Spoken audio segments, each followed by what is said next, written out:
Okay, good morning everybody and welcome to the Quality Bus Transit 2021. This is the opening plenary, and without further ado I would like to hand over to Jane Cole, the Managing Director for Blackpool Transport, who will be chairing this session today. So Jane, over to you.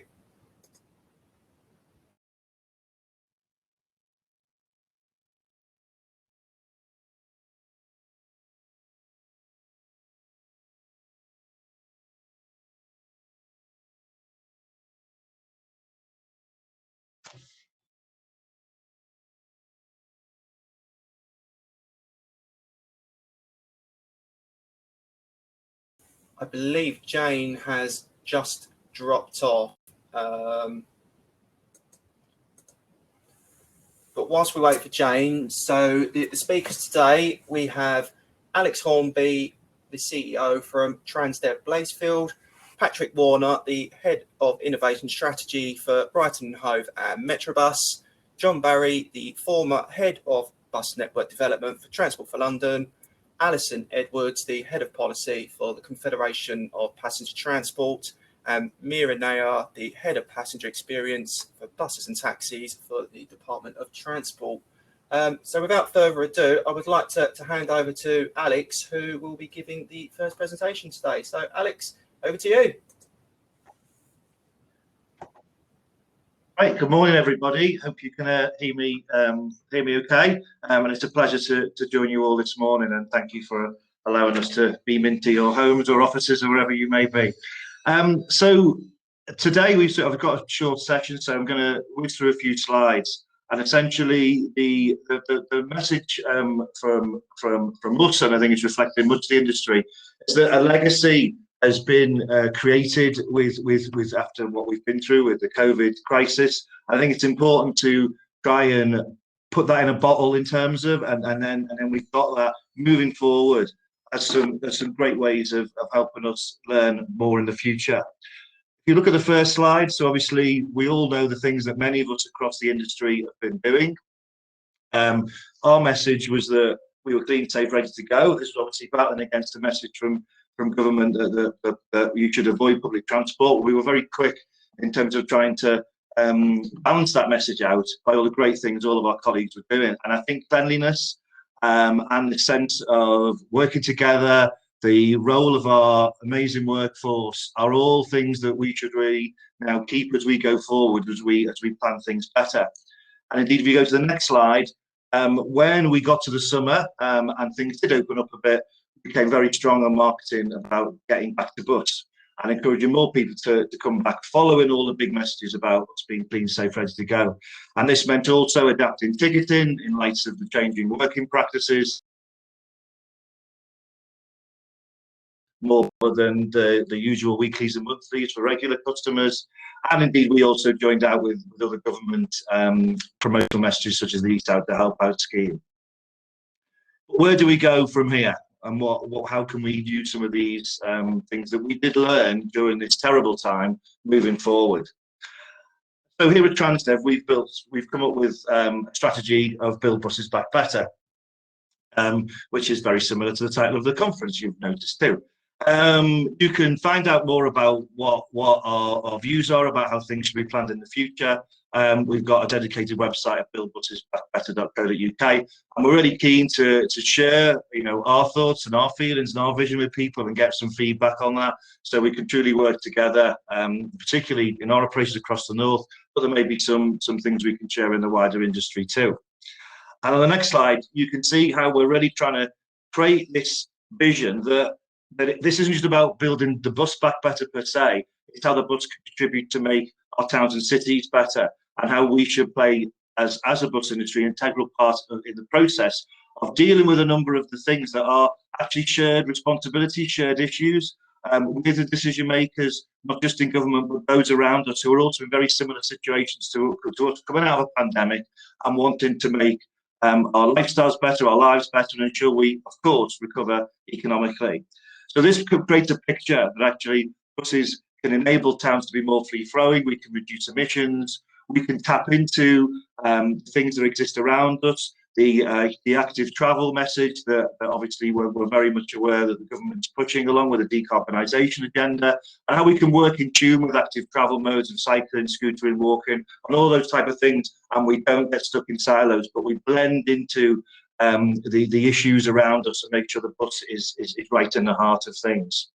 On the next slide, you'll see that one of our views about how things should work in the future is that partnership should not necessarily be just the traditional forms of partnership in terms of with local authorities.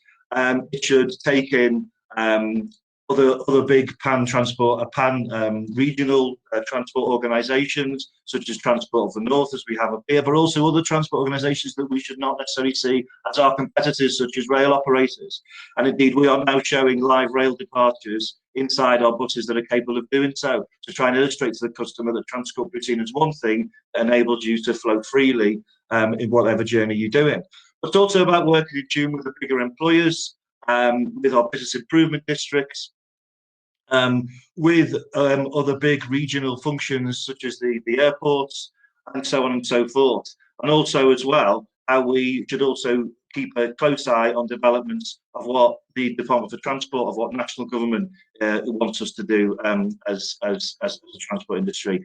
This is about thinking about where can we get other funding from, who else needs people to move, who else needs people to get to them, and how we can be part of that integrated vision.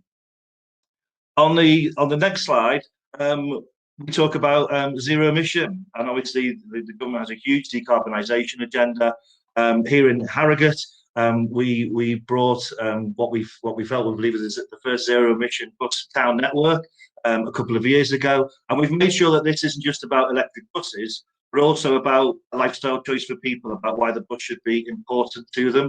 And in Harrogate, we plant trees for every couple of thousand zero emission miles we do.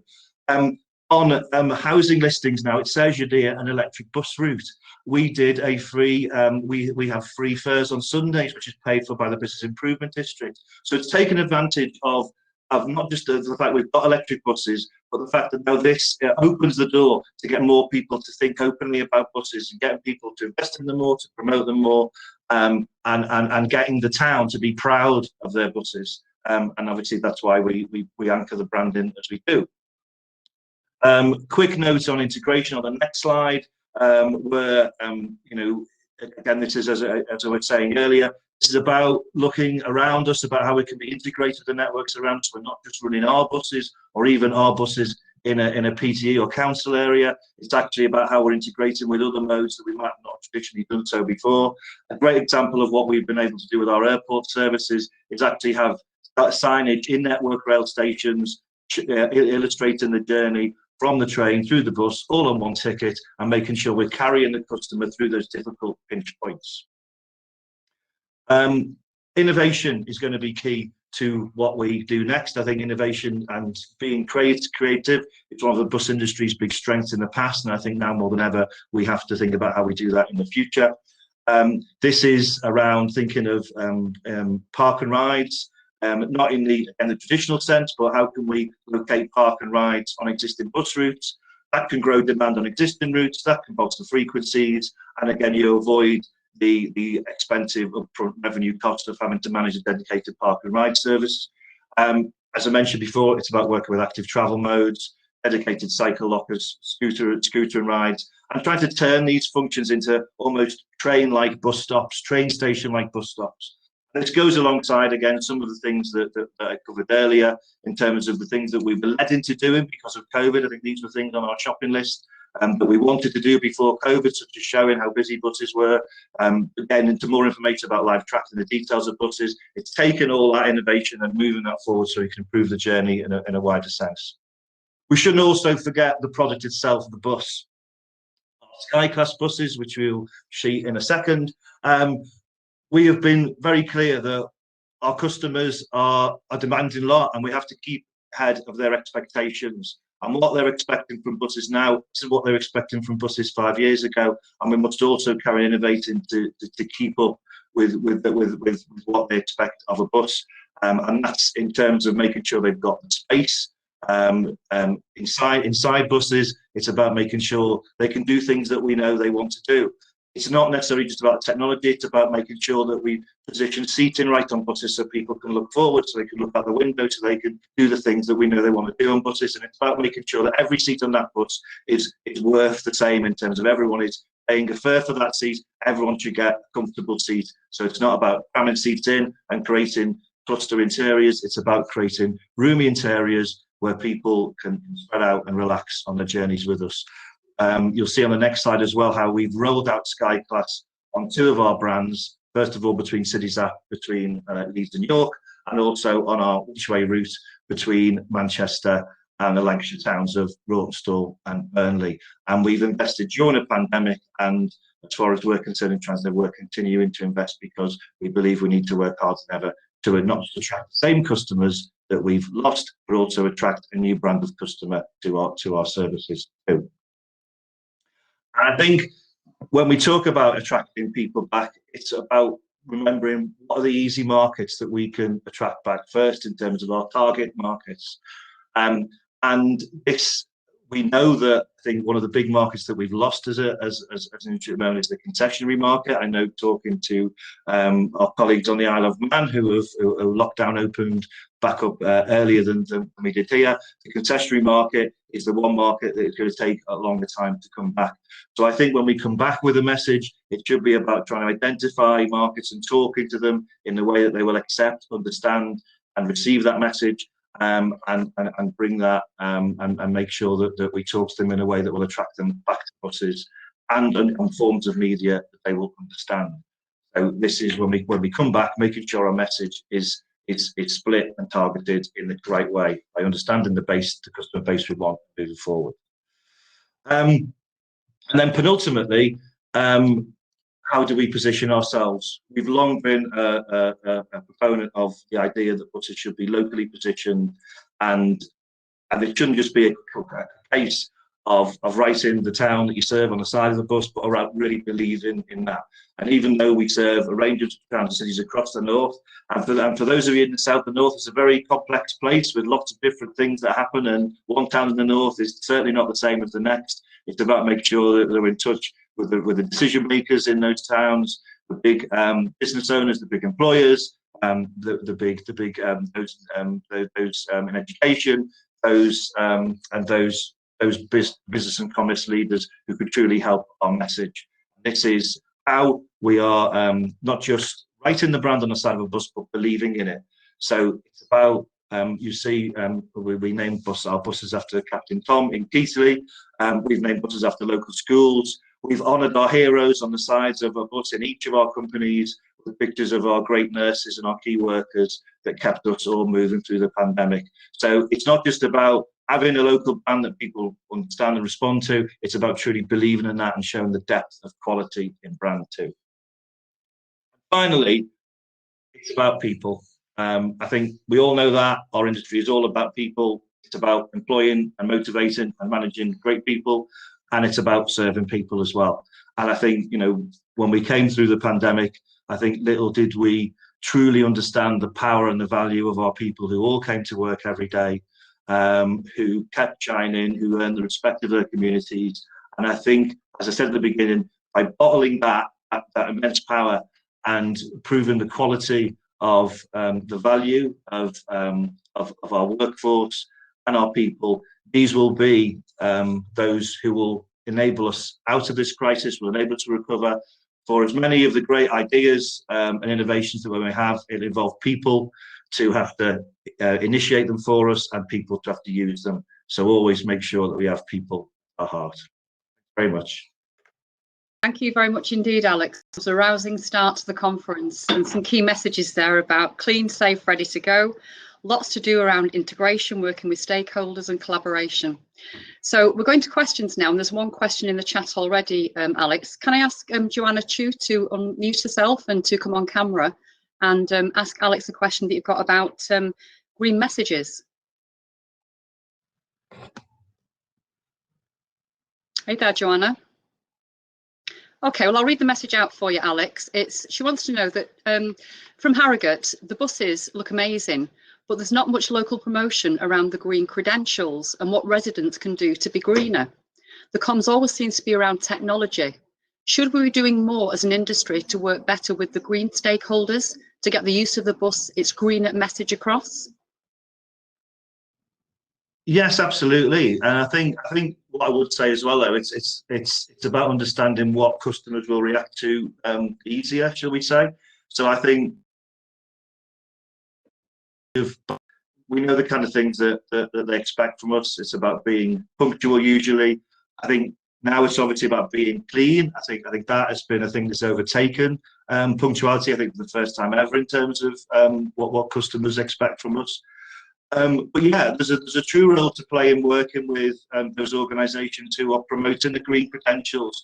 You saw the example that we did do in Harrogate, and that we worked alongside Zero Carbon Harrogate and other green bodies, as you would say, to plant trees, and making sure that we did our bit to make sure we were truly aligned to that green agenda. I think though there's certain people and there's certain towns that respond better to a green message more than others. So my message always is make sure that you're dealing with an audience who will readily accept such a message before you perhaps lecture them on what they could do to be environmentally friendly, making sure they're an audience willing to understand, accept, and go forward with that.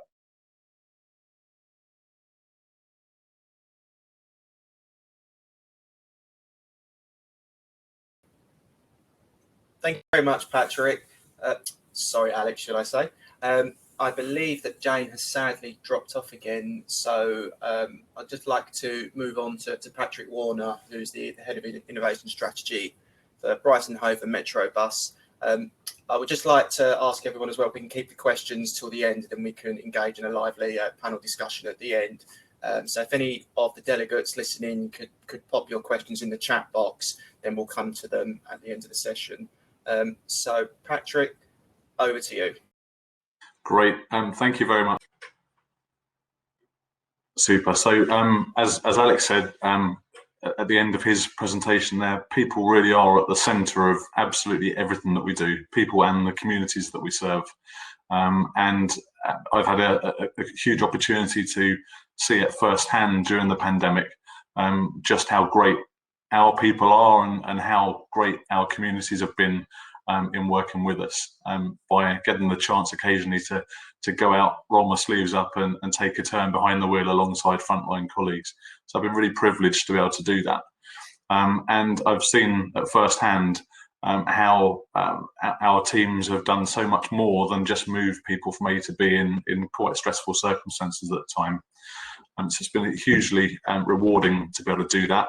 I've seen our cleaning teams step up to the mark big time in improving the cleanliness of our vehicles, keeping our staff and our customers safe whilst they travel with us and work with us. I've seen how much people really appreciate us turning up and helping them get to where they need to go countless times. And I've really enjoyed watching our colleagues work in partnership with the NHS within the Metrobus area at the moment. We've now got 2 of our Fastway BRT vehicles that are quite high spec, used to carrying very heavy loads of people busily rushing around in normal times, but have been repurposed during the later stages of the pandemic to help roll out the COVID vaccines. And we're now seeing the first 2 buses that help deliver 300 jabs a day into the arms of our most vulnerable in the community, keeping them away from busy medical environments and ensuring they get the protection that they need to stay safe in the future.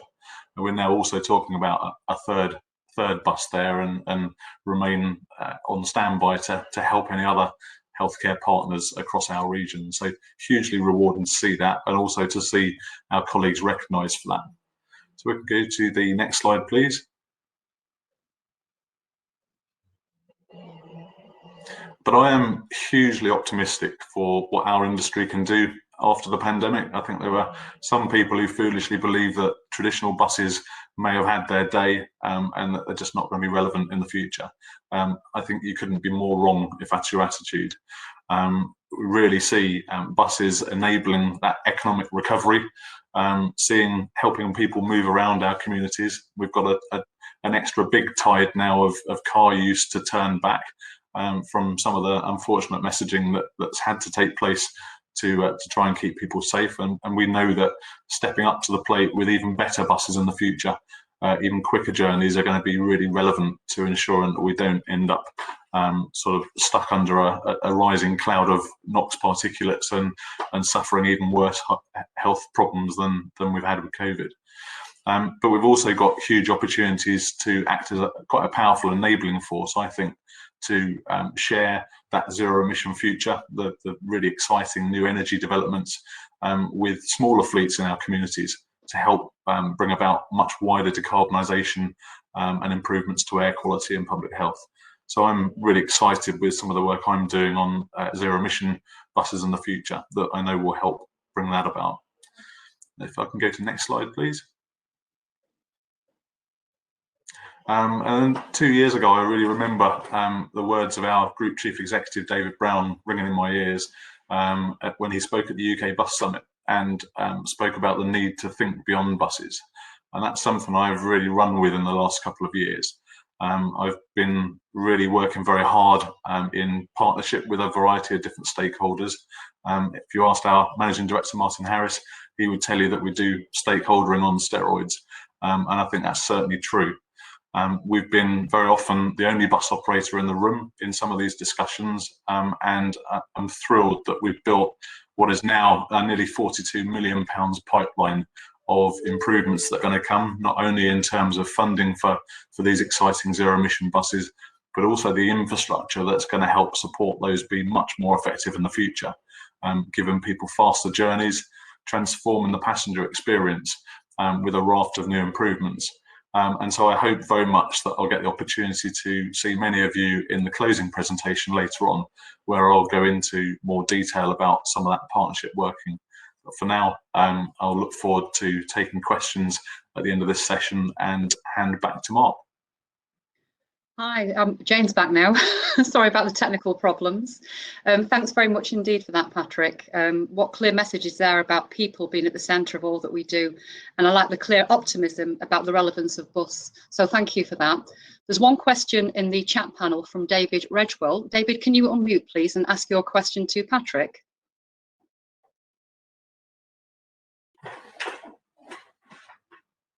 Okay, I'll ask the question for you. What should the Department for Transport, in partnership with bus, coach, rail operators and local authorities, do to market a return to public transport in a national marketing strategy?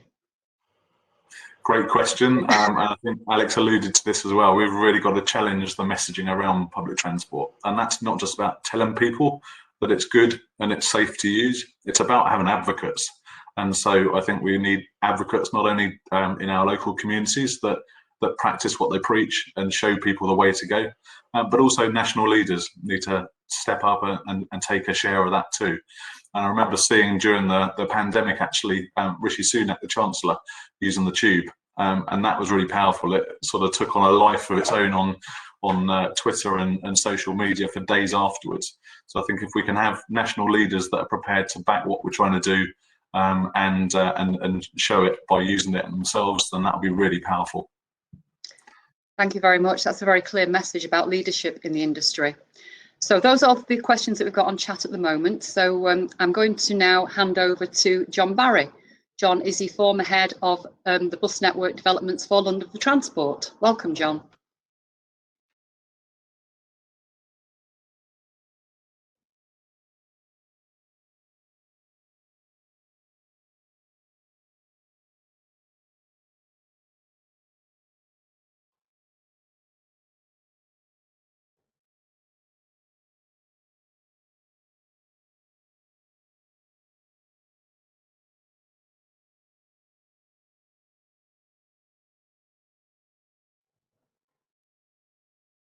John, you're currently on mute.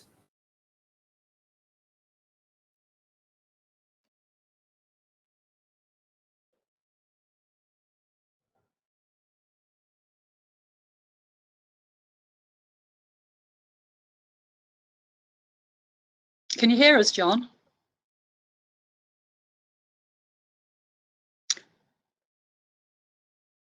You can hear us, Mark, but we can't. Can you unmute yourself, John?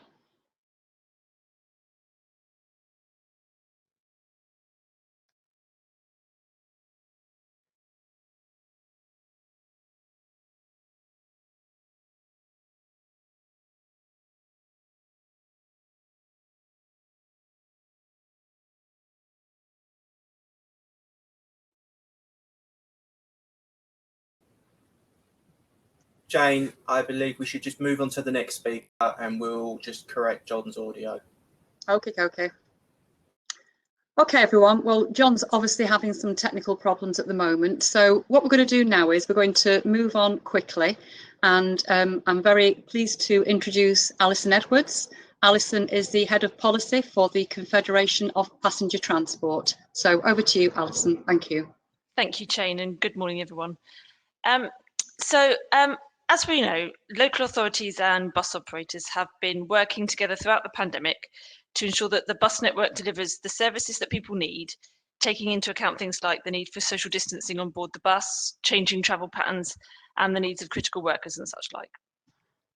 And bus operators have been supported by government funding, the Coronavirus Bus Services Support Grant, or CBSSG, throughout this, recognising the impact that the pandemic has had on fare revenue, the need to ensure that key workers can get to work and that people across the country can continue to make essential journeys. Now, nobody wants to see that financial support continue forever. It's in everyone's best interest for bus services to return to the predominantly commercial model we had before the pandemic. We think this because that's less pressure on the public purse, and we've then got operators who are incentivised to make services attractive to passengers and that have got the revenue to do so. So whilst that CBSSG is and has been so welcome and so necessary, as we look towards the future and we look to, fingers crossed for everyone exiting this pandemic, we need to think about how we move on from this. But the thing is, even once social distancing ends, it is going to take time for passengers to come back to bus. We're going to really need strong messaging from both government and industry that promotes bus travel again, as Patrick and Alex have alluded to so clearly earlier. In particular, after a really, really effective government campaign throughout the pandemic that has discouraged travel by public transport during the outbreak. And so, and we also need to bear in mind that the period during which we exit the pandemic is likely to be one of the most turbulent and uncertain times in the history of our country. Nobody's realistically able to predict how human and therefore how travel behaviour is going to settle down and what the new normal is going to look like.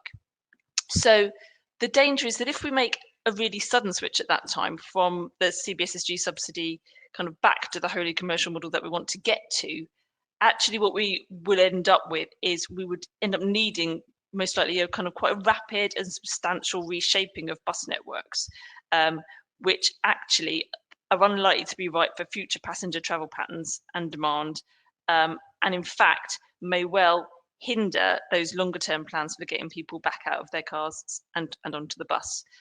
So we want to kind of make sure that we avoid that kind of cliff edge from going from subsidy back to the commercial network. So what we need and what CPT and the industry has said that we need is to put a short-term mechanism in place to ease that transition from CBSSG to the commercial model.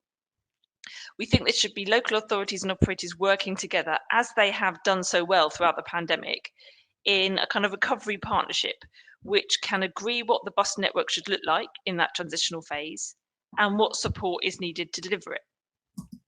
And we think that partnership can act as a stepping stone then to working towards a longer term partnership arrangement that then can look at how to grow passenger numbers, promote modal shift from the private car, and really put bus at the heart of delivering the area's economic, environmental and social goals. And it's those longer term partnerships that are really going to need to be bold in taking some decisions that can really drive transformational change, implementing measures that really do put bus first on our transport network. Now, if I could just have the slide put on the screen, please, Mark. So thank you. The slide that I've put on the screen here, it outlines a kind of broad timeline just to try to illustrate this transition from not quite where we are now with lockdown, but where we might find ourselves once lockdown eases and we start to get back to something like where we were in the summer and autumn of 2020. Through to what we might see once social distancing and therefore most likely CBSSG ends, with passenger numbers suppressed still probably, but hopefully rising, and then through to where we'd all like to get to once travel patterns settle down, passengers come back, and we're in a more settled state, and where then we're in that position where local authorities and operators can work together in those longer term partnerships to really drive passenger growth, and tying that to the area's economic, environmental and social agenda. So I say, real message there for me today is that, you know, we really need to think about, you know, how do we come out of the pandemic and how do we work together in that sort of transitional phase to make sure that we can really deliver in the longer term. Thank you. Thank you very much, Alison. That was a really good presentation. Is John able to join us now? John Barry? Hello, can you hear me now, Jane? Yes, we can hear you now, John. Thank you very much.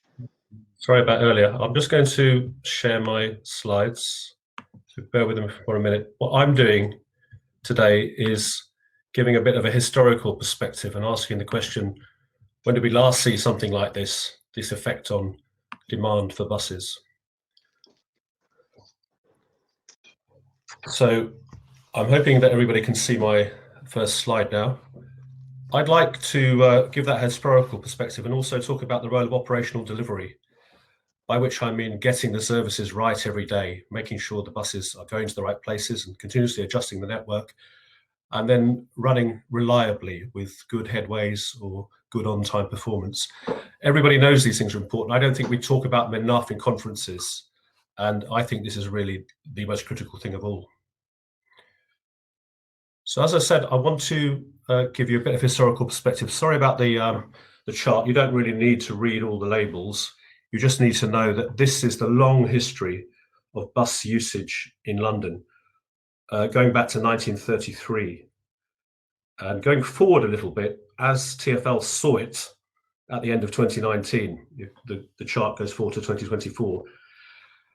I apologise for the London focus, but it's the best source I know of long-term trends in usage. The blue line, the red line certainly is the level of bus service, bus kilometres. So you can see quite clearly that over this period, there's a story of decline, followed by growth, followed by flattening out. I'm showing now what I think might be the outcome actually for this year with this purple star on the right-hand side of the chart. So obviously a lot lower than TfL were forecasting before we all knew what was going to happen in 2020. Those are my estimates. By the way, don't blame TfL if they're wrong, based on my reading of what they're saying, but my estimates. So of course, the last time there was a huge fall off in demand was way back during the days of the Second World War. You can see it there in the circle.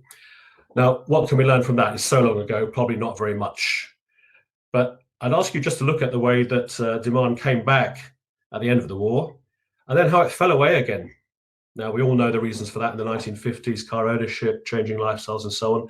The message I would take out of this is very general, which is we need to plan for tomorrow, but also the day after tomorrow. We need to be thinking the next step ahead and the step after that, because I bet back in the 1940s, they were busting a gut to get enough buses out on the road to carry all that demand. And yet, only a little over 10 years later, they were back to where they had been at the depth of the Second World War. Things can change quite quickly. We need to plan not only for tomorrow, but the day after tomorrow. So where are we going to go next? Well, in London, again, this is my reading of TfL stuff, but if you look on the right-hand side of the chart, you'll see that quite optimistically, and they've done various scenarios, but with the central scenario, they think the bus demand might be back to about the 2016 level by 2024. That's, of course, with all the right policy measures in place, and with some optimistic assumptions, but it's not a wildly optimistic assumption, is my reading of what they're saying. So we may get back, and bus does better than rail in their estimation as well, as you'd expect, with its more diverse sources of demand. But what I'm really interested in to talk to you about in the context of operational delivery is what happened in this boring middle bit of the chart. This is the 1970s and 1980s. And what happened there is really interesting, and they're not as dramatic on the chart. They actually turned things around. How was it done? Why did that blue line bottom out and then start to go up? And remember, this all happened before TfL.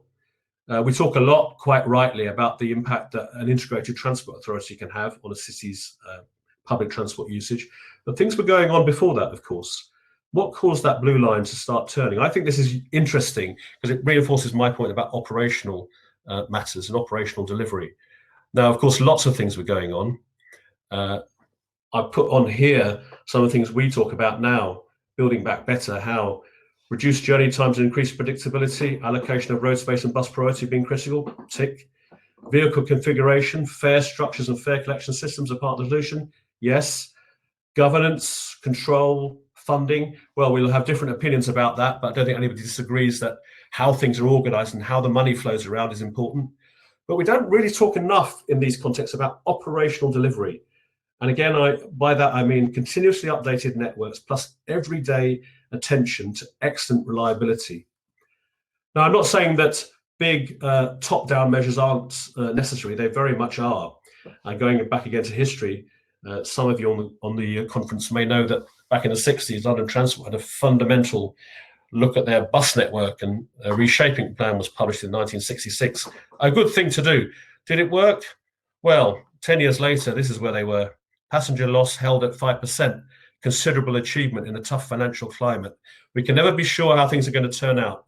It doesn't mean that what they did in the 60s was wrong, but this is where they were 10 years later. Other things came along. The oil crisis, they weren't maintaining the buses to make them reliable enough on the road. Probably you all know the story. So let's be careful about only doing things from the top.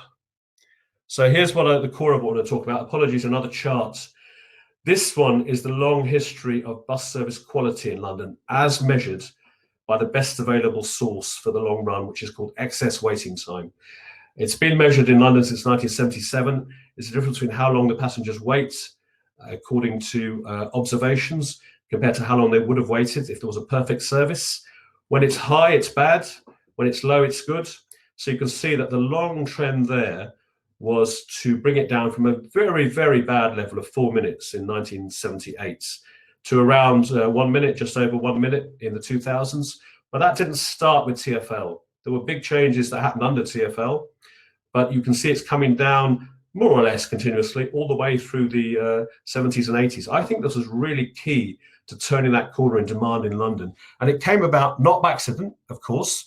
It came about, reading the bottom line, through having realistic targets, ambitious but not impossible, continuously updated, route level focus, and critically reliable and readily available measurement, by which I mean everybody trusted this measure.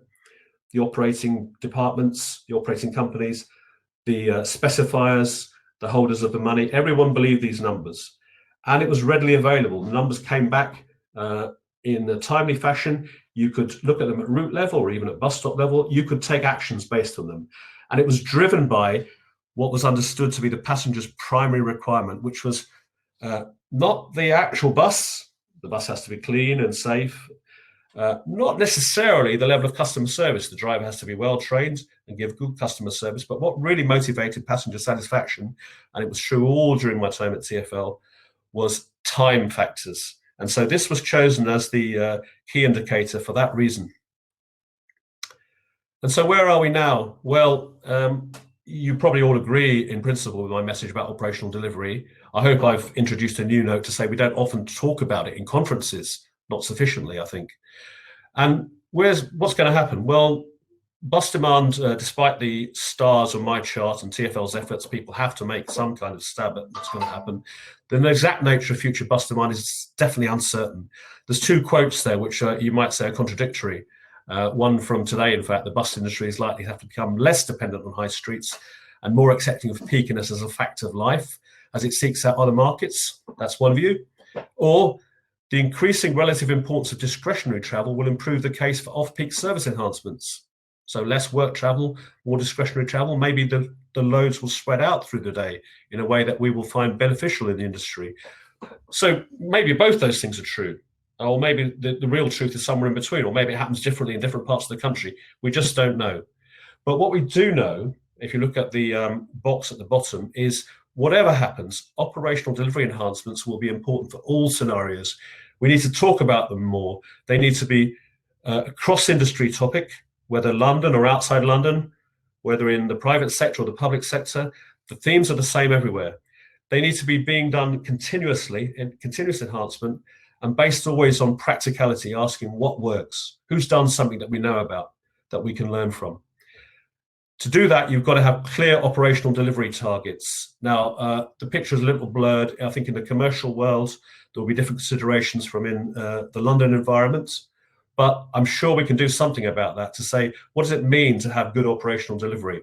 There's been good work by Transport Focus and by the DFT on doing measurements and publishing information about it. I think that should be stepped up.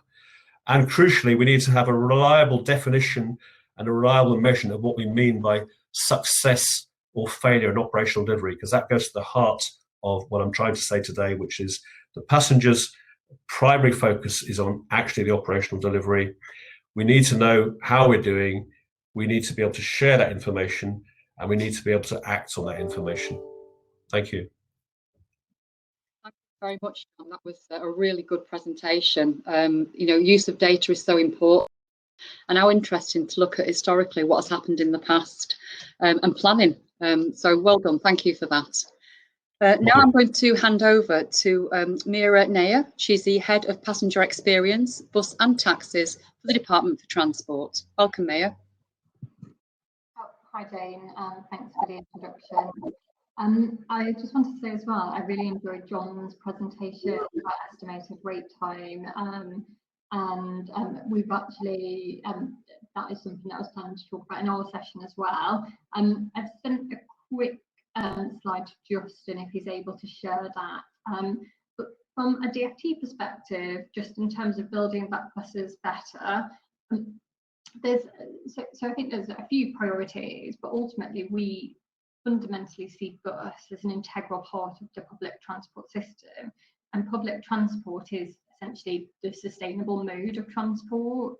It's one of the messages that we are increasingly sharing internally and talking about is that, you know, across the modes of public transport, so rail, light rail, ferry, tram, bus, and also the new emerging modes, so scooters, e-scooters, cycle share schemes, we really need to start thinking of ourselves as the public transport mode and working towards multimodality. And if we are going to encourage people to increasingly use public transport, particularly for those local and intracity journeys, where the multimodality has to be at the heart of everything that we do.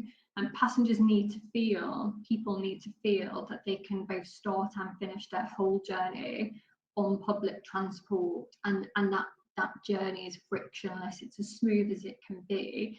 And we really see it's integral to that information, ticketing, and the marketing component driving that mode shift. So that's really what I wanted to talk about today in the session for DFT. Just to really touch on those three areas. So we see local authorities as having, in a post-COVID world, a much greater role to play. And if you think back to 2017, when the Bus Services Act was passed in Parliament, essentially the core underpinning theme here was around enabling local authorities and operators to partner more effectively to deliver better bus services. And we can see that the areas where there are good alliances, where there are good partnerships between operators and authorities, that translates into tangible improvements for bus passengers. And so in a post-COVID world, we would like to see more of those partnerships being utilised and translating into improvements for passengers. So just really touching on those three pillars, so thinking about information, I think many of you hopefully are aware of the Open Buses programme. So we've been delivering the Bus Open Data Service, which many of you will remember, and that goes all the way back to 2009. The Competition and Markets Authority published a report to highlight that there was a real lack of competition in the bus industry, and that consumers were just not getting the best deal, and they would really benefit from a number of initiatives, but in particular they would benefit from open data, and particularly open data around fares. And I think it is worth mentioning, so we do already in this country have a really good open data set for bus timetables, and so the timetables data was already there, and that had significantly transformed the way people travelled. But we really needed to build upon that and provide passengers with that fares data, and also location data as well. And location data is really key for giving consumers certainty about their service. And the fares data was very much about the value for money component of the service. And if you look at, for example, TAS Partnership Survey, but other pieces of research as well, you can see that there is this pattern in the last 10 years of, as many of you will know, declining patronage, which has in recent years started to tail off. And I think had COVID not happened, we probably would have seen a return to growth in quite soon. But we had generally been seeing a decline in patronage and increasing fares. And when you really dig into that, the period tickets, so the dailies, the weeklies, the monthlies, and where relevant, the annuals, and particularly for both at single op and multi-op level, have risen in line with the rate of inflation, but the single fares in particular were a major issue. And had significantly increased beyond the rate of inflation. So if you think about open buses and what we were trying to do from an information perspective, we're trying to build upon that really great work to open up timetables data, provide the location data which gives consumers certainty, and then also providing that fares data to essentially enable passengers to access better value for money fares. So information is key. We launched that service last year, and the bus industry is making really fantastic progress in publishing that data. We do see occupancy data as a core component of this. It's not legally required. I will come to it in a few moments in light of estimated wait time, which John obviously talked about, and which we do also agree is key. But certainly we see information as a core pillar here. And if you think about the likes of Uber and the ride-hailing firms, who really have, the levels of growth in ride-hailing firms have been, quite disruptive, actually, particularly to public transport. Really quite clever strategies where the ride-hailing firms will, they're obviously, they've really cornered the market and understood what passengers want, what people want. They have a really great information offer. You can book it all online. You book it on the app. It's coming within a couple of minutes. You can see your Uber on a map, your taxi on a map, and that gives consumers a great sense of certainty. And that's that location data. The ticket price is, a lot less than a black taxi. And just, in some instances, depending on where you travel, just a fraction more than a bus fare sometimes. And so they've really got a grip on their pricing, and that the experience is really positive. You get into an Uber and it's clean and it's environmentally friendly and it smells nice and you know your driver's name, and all of these things that create a really great passenger experience. But the one thing that they don't have is that they're not the sustainable mode of transport. We need sustainable transport systems if we are going to meet net zero and decarb goals, and that's what bus does have, and that's why we see information, ticketing, and that really great experience as core to getting people back on buses, and really making public transport a mode of choice. So we talked a little bit about occupancy data and about open buses and data and what we're looking to for the bus open data service. All the types of information are really important here too. So audiovisual information, audiovisual announcements on board the buses. These are not information improvements that just deliver benefits for people who have either visual or auditory impairments. These improve the delivery of bus services for everybody. We can all at times become visually impaired, and so if it's night time, if the bus windows have steamed up, etc. And so there's a real reassurance for passengers getting that information. And then the occupancy data as well. I did want to come to this. It's not legally required. And we are in discussions with the operators, and we would like to see more operators really realising the value of this. And actually, I should say, many operators have actually provided this data and have realised the value of it and provided it in the Proprietary Act. But we would like to see more of it available to third-party app developers. And just really picking up on John's point about estimated wait times. So this is actually part of what we are looking at within the Open Buses programme and within the analysed bus data service that we'll be making available to local authorities to really utilise location intelligence from buses to understand how buses are performing in their area. But estimated wait time, essentially that's a performance metric. But if you can fix the problem upstream and prevent the problem happening in the first place, then actually that should naturally lead to improvements in your expected wait times. And so occupancy data we would see as key to improving expected wait times. So that's really just what I wanted to say on information. Is it okay to just skip to the next slide? Thanks. So from a ticketing perspective, we really, when you give a passenger information, you give them what they need to plan a journey, and that's their intention to travel. But really what we want to do is then make it very easy for them to travel. And we want to think about the ticketing integration and make sure that that intention to travel translates into actual travel behaviour.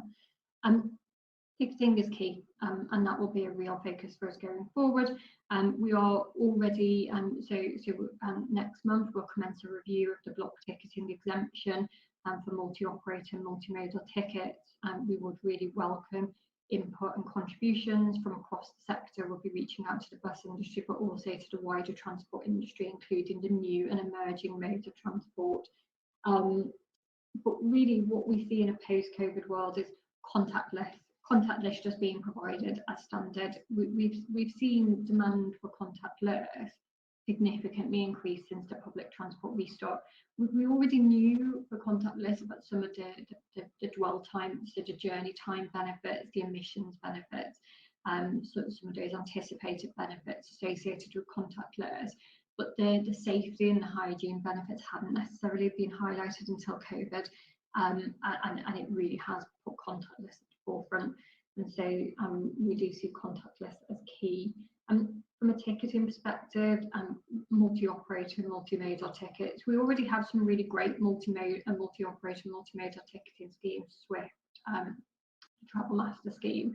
We'd like to see every area across the country having a multi-operator ticketing scheme and all operators participating.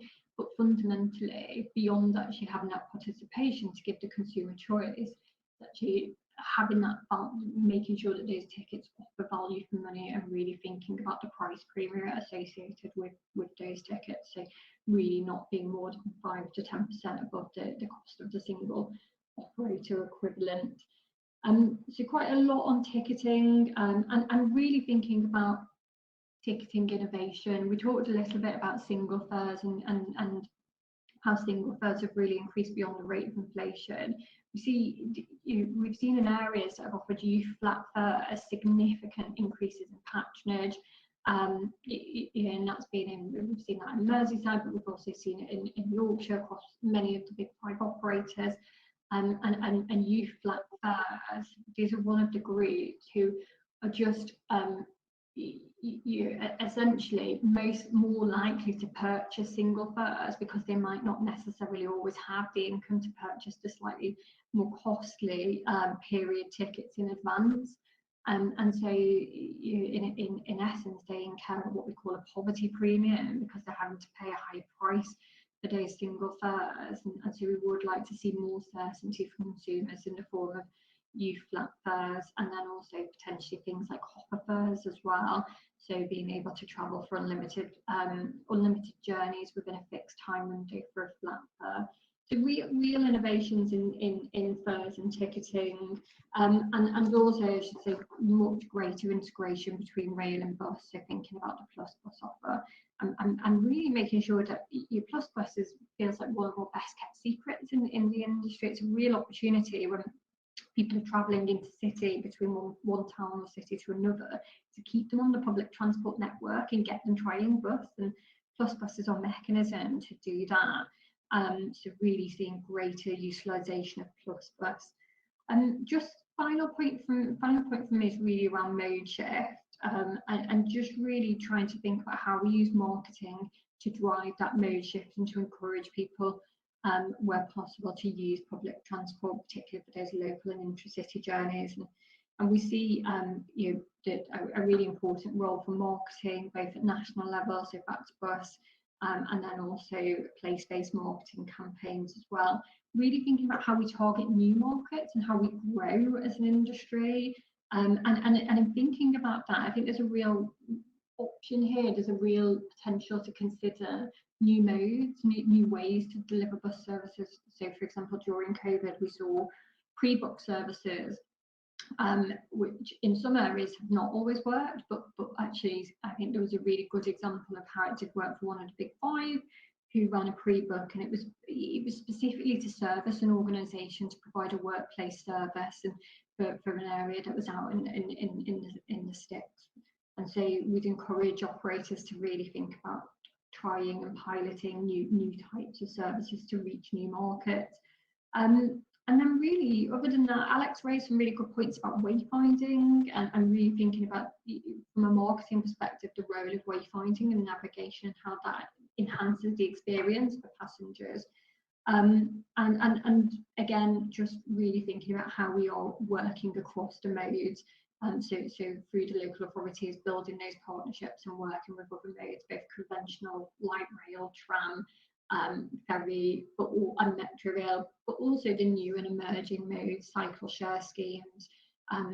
Eventually, when we have a regulatory position around those e-scooters, and really thinking about how we all join together to create an integrated public transport network that encourages people to leave their cars at home and use public transport where possible. That's all from me. Thank you very much indeed, Meera. That was really informative. It's great to think that if you get information and product right in the right format for the customer's needs, then we can really create a really positive customer experience. So thank you for that. That was a rounded vision around that. We're going to go into questions and answers now. I did manage to get a couple in before, but this is sort of the main session.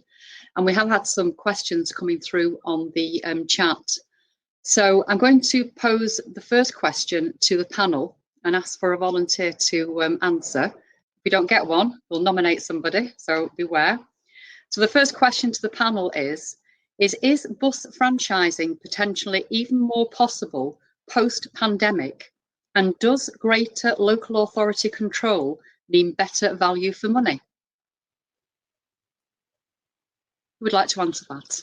Shall I make a start? Thank you, Alison. I think so.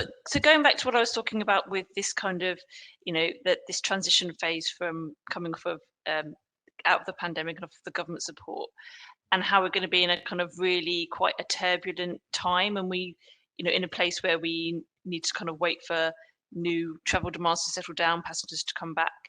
And I think what's really important now and over the next few months in particular is going to be having that partnership working between local authorities and bus operators to really work out what's needed for the area, and to make those and to encourage people back on the bus by kind of doing things on the ground that really matter to the passenger, to really focus on the outcomes that we want from bus services and delivering those. And my worry, if we get too hung up on thinking about changing the kind of the governance model of it all, i.e., if we get fixated on moving towards a franchising model, is that actually the time and the energy and the money kind of gets focused in that area rather than on delivering the actual outcomes that we're looking for, which is buses that are moving quickly, on time, going where people want them to go, and that kind of thing.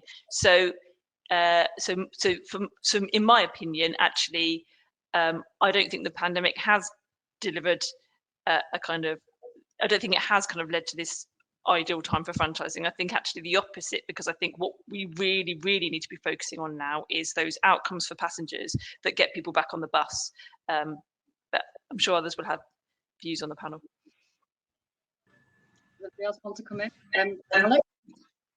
Yeah, I think our view is that as we find increasingly, and I'll sort of name and shame in the politest way, in West Yorkshire, actually, we've done so much to actually explore the things that we share, first of all, and we're getting on and doing that firstly. And actually, we share quite a few opinions on what needs to be done, and we're getting on with those type of things first. And that's what we were doing actually before the pandemic took hold. And it was notable that during the pandemic, they were one of the few PTAs that we had weekly calls with, as well as the general structure of governance that we had. And we really started with a list pre-pandemic that said, what do we all agree needs doing? And then we said, well, let's go and do these things before we start looking at other models, basically. And we've achieved a hell of a lot by going in, just put ourselves in that space. And then during the pandemic, surprise, surprise, we've actually worked through it really well. And I will name them by saying they are one of the, we deal with 7 authorities, and actually the governance has been great, the communication's been great, and I think we've really delivered a lot between us. And this is also an area where it is a complex cross-section of operators as well. There are 3 big operators. There's lots of independent operators. There's lots of tendered operations as well. There's lots of interurban and cross-boundary stuff.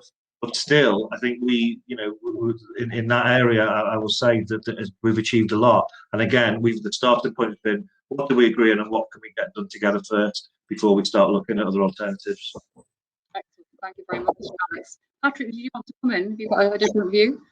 Thanks very much. I mean, very similar to Alex, really. I think what it has underlined is that the partnership in all its forms are going to be increasingly more important. And actually, challenge that now maybe threatens the commercial deregulated model actually is just as big a hill to climb for the taxpayer if they're going to have to pay for it outright in franchising terms. So the really important thing to do is to work together to restore confidence and get people back on buses, so that the whole transport offering becomes more resilient again. But clearly franchising there remains an option if partnership can't work.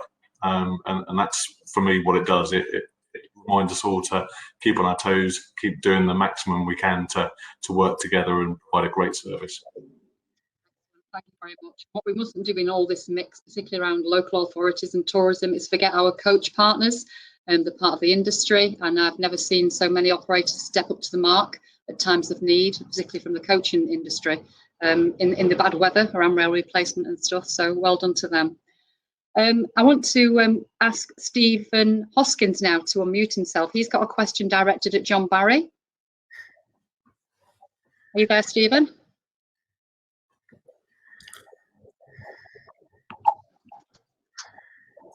Hi, Jane. Just to make you aware, the audience are in listen-only mode, so you'll have to. All right. Okay. Okay, Stephen. So this is your question for John Barry. The quote about peakiness. Surely is more likely that peaks will flatten during much more flexible working in terms of location and time. This is surely of benefit to the industry as we move away from high PVR to suit morning and evening peaks only. Would you like me to repeat that? That's fine for me, Jane. Hope everyone can hear me this time. Thanks, Stephen. I agree with what you said. I actually put 2 contradictory quotes on my slide. One saying there'll be more peakiness and one saying there'll be less, as you're suggesting, deliberately, because I wanted to say that we don't really know what's going to happen to demand. By definition, it's a forecast, and this is a difficult time to be forecasting. And my point was, we do know, however, that we need to have a better cross-industry discussion about operational delivery. That applies whatever happens to demand.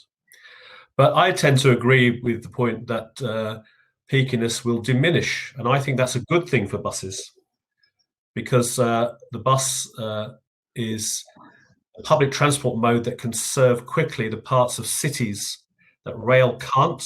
It can adapt to these new demands, and I think our challenge is in the big cities anyway, in the suburban areas, to make sure that there is policy direction towards making sure that as much of the mode share as possible that isn't going to walking and cycling can go to bus in those areas, not to cars. So no more out-of-town office parks, no more big out-of-town retail. Those things are in policy for years, but implementation, not so much.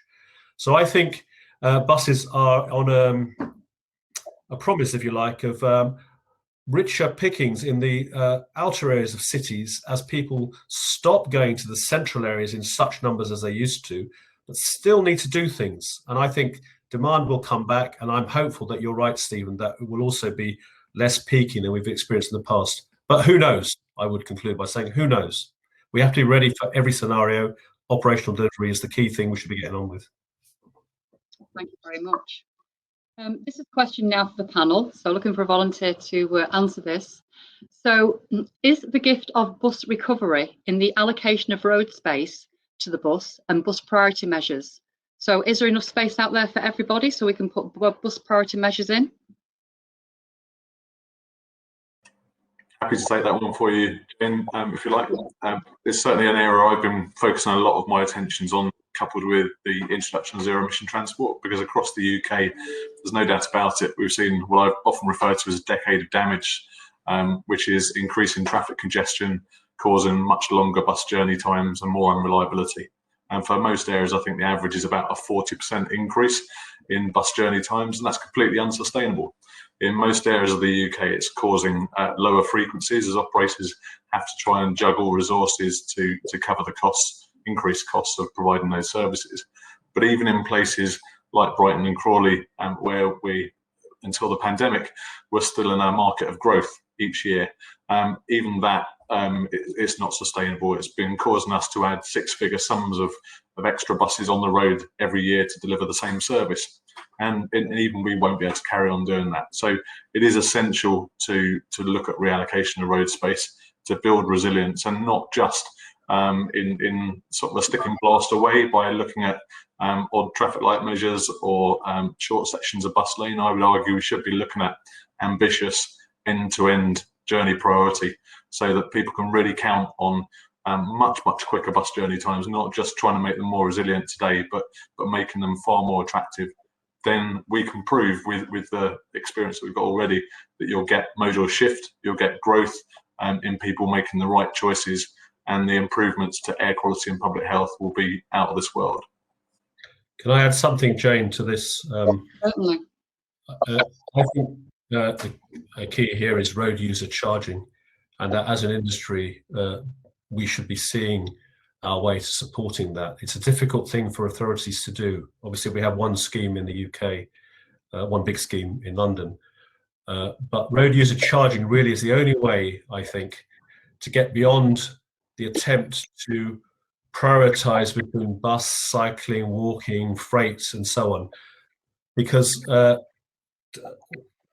out of TfL now, but when I was there, we had a somewhat rocky road in the bus park with the acknowledged need to improve things that historically have been bad for walking and cycling. But of course, we're all sharing, certainly with cycling, the same part of the roads. And we're trying to do this in an environment where there's free access to the road as a whole. So you have to preserve some space, obviously, for other users. The only way I think that this is going to be made tractable in the medium term is by road user charging, which is very difficult politically, but the groundwork is being done for it in the academic sphere, in the one example we've got in London showing some benefits over the years it's been in. And I think as a bus industry, we need to start thinking about how we tie in to those kind of policy debates. Road user charging has to be the answer to this, and it needs to come sooner rather than later, in my opinion. Very good, thank you very much. Joanna Chu is saying that commuter travel probably won't return to pre-COVID usage levels, given advancing digital technology. But what is the panel's predictions on length and frequency of commute? So, for example, might it be possible to do Leeds to Manchester a couple of times per week? And then there will be new questions on cross-boundary and multimodal ticketing coming into play. Alex, would you take that? Yeah, I mean, I think, I mean, a lot of it comes back to the points that John's been making about peaks, really. We don't really know how much the peaks are going to come back, and indeed what people's views on travelling are. I mean, there is a view that people might welcome back the commute. I mean, we were talking before as a panel in the green room earlier about some people actually enjoy bus travel as the half hour or 45 minute of the day when they get a bit of peace and they're able to relax and look out the window before they start the day at work. And indeed, the research that we've done says that 48% of our customers just like to look out the window, irrespective of how much technology we load the bus with to make sure we make the journey a pleasure. So I think once we get over the hurdle and we get everyone truly believing, as in the 90% of people believing that buses are clean and safe, I'm hoping we will be able to get people to return to commuting, to looking forward to and enjoying commuting again in the ways it did give that sort of relief from the day. That I think one of the quotes I also heard recently was that people aren't actually working at home anymore, they're living at work, and actually it's very difficult to split the day. And actually, I think commuting does that to people. So I think, irrespective of what the distance is, if we can make commuting attractive and make it be that point of the day where you're able to relax and give yourself some structure back, I think that's the point that bus travel ought to consider as how we market that as a positive going forward. And I think, irrespective of distance, it's up to us to make those journeys as quick as we can. And if that's about being imaginative in terms of the network, we've tried to do that here in creating non-stop routes between towns that traditionally had very slow, long, plodding bus routes between them, picking up everybody. We've done it with cities like Leeds and York, non-stop between two cities. That's been really well received. It helped to relieve the railway of the capacity issues they've got. We tried Leeds and Manchester. That didn't work, although we tried it and then went headfirst into the beach from the east. We closed the M62 for a few weeks, so I don't suggest trying to run a bus route along a motorway that doesn't exist. But it's that sort of thing. I think whatever. I just hope we get a chance as an industry to meet these challenges, and we're able to get that flexibility of the network, and we can think imaginatively in planning the network and doing so. Excellent. Thank you very much. Meera, this is a question I'm going to pose to you now. So we've discussed how we expect the majority of our able customers to return to public transport, but in the role of Olivia as an accessibility officer for Lothian Buses up in Edinburgh, she's anxious about how we can appropriately encourage those with a disability or long-term health condition to start using the bus again. Many of these people relied entirely on buses for access to community facilities pre-pandemic, but government messaging has hit these people hard. What are other businesses doing? No, I think that's a really great question. So thank you. So I did also just want to pick up on Alex's point on the question that was posed to Alex and make a quick point, which is that so we've seen some during COVID operators really responding and making those provisions for flexible fares and corner tickets, and we do think that in a post-COVID world there will be a growing role for flexible and corner tickets, and really encourage operators to think about that. And just coming back to accessibility and the concessionary market, I'd say it's a great question, and I think to some extent, I think the question applies to everyone. How can we reassure people to come back and use bus and make people feel that bus is safe, and be it whether you are vulnerable or not in a vulnerable group? I mean, eventually that market will bounce back, and so it might take a bit of time, but the demand is to some extent relatively inelastic.